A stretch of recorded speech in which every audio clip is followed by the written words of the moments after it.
Rosel, ang totoo, wala akong alam. Wala akong natatandaan. Yun ang totoo. Aalis na ako. Teka mo, sandali. Hindi ako naniniwala na wala kang alam. Imposible yun eh. Parang awa mo na, Gomar. Sabihin mo na sa akin ang totoo. Sira ka pala eh. Sinabi ko nang wala akong natatandaan.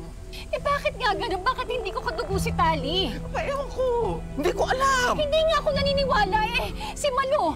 Sigurado ako may alam si Malu. Sandali. Tawagan natin siya. Ano bang number ni Malu, ha? Anong number? Tigilan mo na. Hindi ko na ako kontak na si Malu. Kaya pwede ba wag mo nang guluhin yung taong yun? Teka, sandali. Gomar, sandali. Eto, ha? Ibibigay ko sa'yo yung number ko. Sandali. Ito.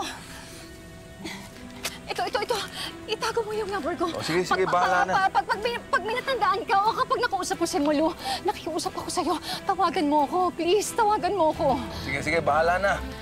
Kailangan ko nang umalis, Rosel. Baka abutan pa ako ng mga pinagkakautangan ko. Saan ka po pupunta? Magtatago. Gomar, sandali! Gomar! Paano na yung mga tinatanong ko? Gomar!